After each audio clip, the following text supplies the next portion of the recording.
Imagine பண்ணி பாருங்க, ஒரு பெரிய ஸ்டேடியம், லட்சக்கணக்கான மக்கள் உற்சாகப்படுத்த நடுவில் போர் வீரர்கள் உயிருக்காக ஃபைட் பண்ணிட்டு இருக்காங்க. இது சினிமா இல்ல, ரியல் ஹிஸ்டரி. அதுதான் ரோமோட கொலாசியம் ஸ்டோரி. நம்ம எல்லாருக்கும் தெரியும் கொலாசியம் ஒரு உலக அதிசயோட. ஆனா அது ஏன் உலக அதிசயம், அது என்ன ஸ்டேடியம்னு பலருக்கும் தெரியாது. இதை பத்தி தான் இந்த வீடியோல பார்க்க போறோம். அதுக்கு முன்னாடி நம்ம சேனலை யாராவது சப்ஸ்கிரைப் பண்ணலைன்னா மறக்காம பண்ணிடுங்க. இந்த ஸ்டேடியம் 72 AD காலகட்டத்தில் கட்ட ஸ்டார்ட் பண்ணி 80 ADல முடிச்சிருக்காங்க.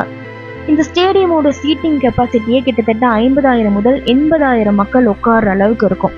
அப்படி இந்த ஸ்டேடியம்ல என்ன நடக்கும்னா, ஒரே சண்டை மட்டும்தாங்க நடக்கும். கிளேடியேட்டர்ஸ் ஒருத்தவங்க மாத்தி ஒருத்தங்க அடிச்சுப்பாங்க, இல்ல காட்டு விலங்கோட சண்டை போடுவாங்க. சரி, யார் இந்த கிளேடியேட்டர்ஸ்னு கேட்டா மோஸ்ட்லி அவங்க அடிமைகளா இருப்பாங்க, இல்ல ஜெயில் கைதிகள், இல்லைன்னா குற்றவாளிகளா இருப்பாங்க.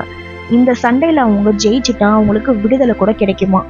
எந்த மாதிரி சண்டை நடக்கும்னா, மனுஷனும் சண்டை போடுவாங்க, கேடியம், ஈட்டி இது மாதிரி ஆயுதங்கள் வச்சு, இல்லைன்னா சிங்கம், புலி, யானை போன்ற மிருகங்களோடையும் சண்டை போடுவாங்களாம். சில நேரம்ல பனிஷ்மெண்ட் ஷோஸ் எல்லாம் கூட நடக்குமா.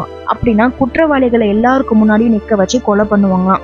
எதுக்காக இப்படி எல்லாம் பண்றாங்க ஸ்டேடியம் வச்சு அப்படின்லாம் நீங்க கேட்டீங்கன்னா, ஆட்சி பண்ற அரசர்களுக்கு பப்ளிக் என்டர்டைன்மெண்ட்க்கு யூஸ் பண்ணிக்கிட்டாங்களாம்.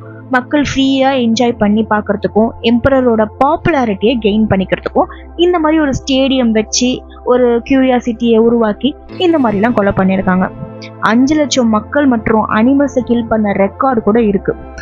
கொலாசியம் ஒரு ஆர்கிடெக்சரல் மார்வல்னு சொல்லலாம். ஏன்னா 2000 வருஷம் ஆகிடுச்சு, இன்னும் ரோம்ல கம்பீரமா நிக்குது. இப்போ உங்களுக்கு தெரிஞ்சிருக்கும் ஏன் இது உலக அதிசயமா வச்சிருக்காங்கன்னு. இது மாதிரி ஃபேக்ட்ஸை நீங்க தெரிஞ்சுக்கணும்னா மறக்காம நம்ம ரேடியோ டாக்கர்ஸ் சேனலை சப்ஸ்கிரைப் பண்ணுங்க.